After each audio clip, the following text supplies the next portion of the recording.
Hello, my name is Renee, and you're watching Reflect with Renee. And this book right here. I'm not sure what to call this video yet, but whatever it is, I'm sure it has a lot to do with, do I keep reading or not? It's, okay, at the bottom it says Breathtaking by the Washington Post Book World. And I'm sure they mean well. Breathtaking can mean so many different things. This is more like breath snatching. Like it just feels involuntarily rude, harsh, brutal. This is a brutal book. It's brutal. I only made it to page 36 before I decided to film my perspective on it. And it's challenging. I'd like to talk more about it on this channel. But especially why I'm going to keep trucking, I'm going to keep pushing and attempt to overcome the inner barriers I'm going through as I read this, because I want closure. I started a thing, I want to finish it, but the beginning is just, it's bloody.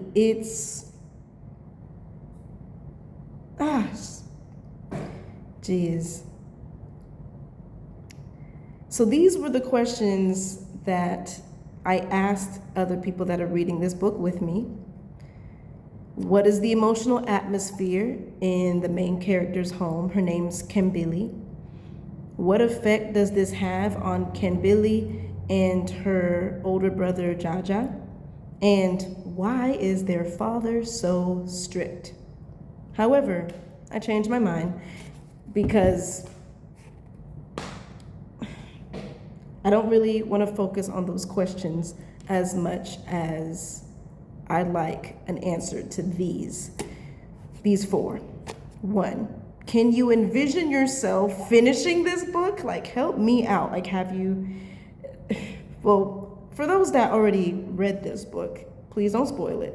But for those that are never heard of it but would like to read it, or are struggling to get through it right around page 36, like me, that's the last page I read anything from this book. Please explain your answer as to, can you really envision yourself finishing this book? Yes? Please tell me how. No? I'd also really like to know how, for real. Like, if you don't want to ever read this, from the little that you gathered from the beginning, do tell. Please do tell. So, number 2, please suggest 3 books or graphic novels that you recommend for the class, or like whatever class you're in, or maybe your book club, or just your friends, your family. Suggest 3 books or graphic novels that you would like for other people in your life to read, and explain your beneficial experience while or after reading those books. Spoiler free, please. Number 3, do you find this title, Purple Hibiscus, deceptive? Please explain your reasoning. I think it's a little bit deceptive, but I'd like to share more about that later.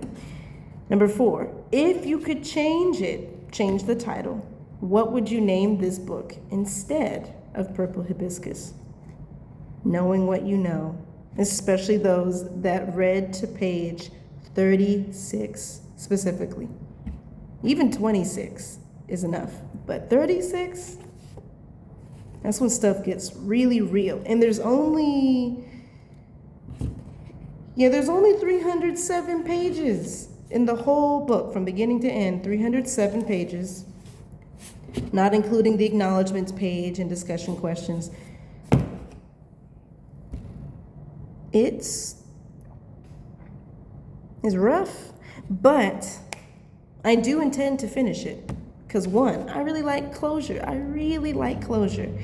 And 2, I think of books like this as an abundant source of prayer fuel if you get my drift. Like if you understand what I'm saying.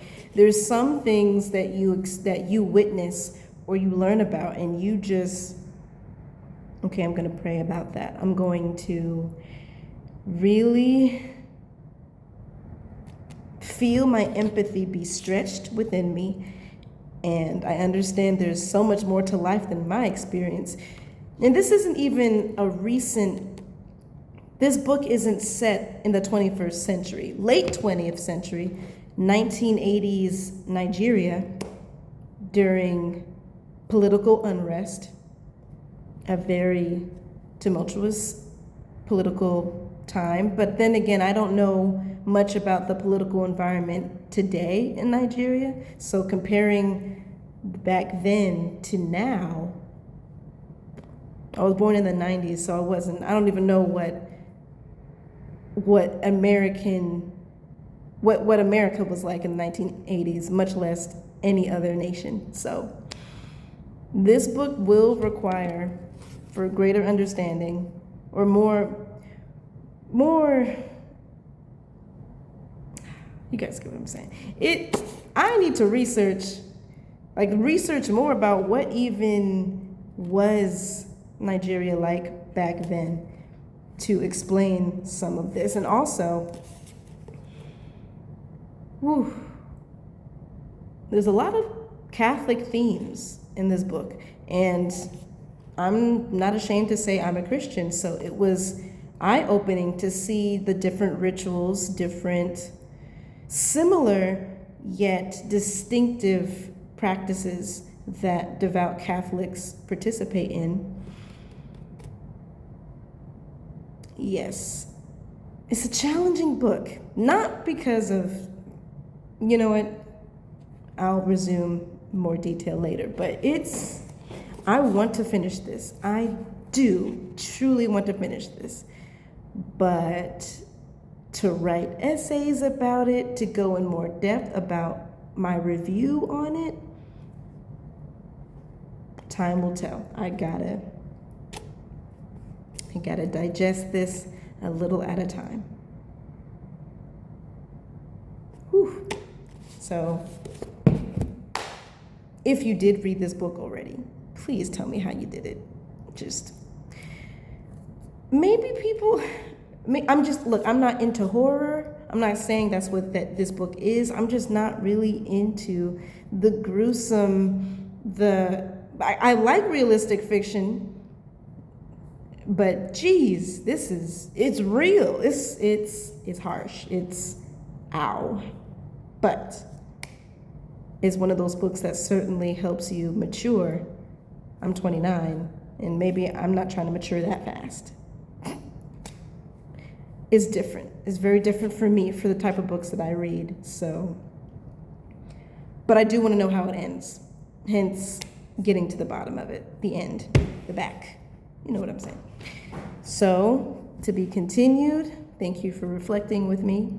Please leave a comment or more down below. Have a nice day.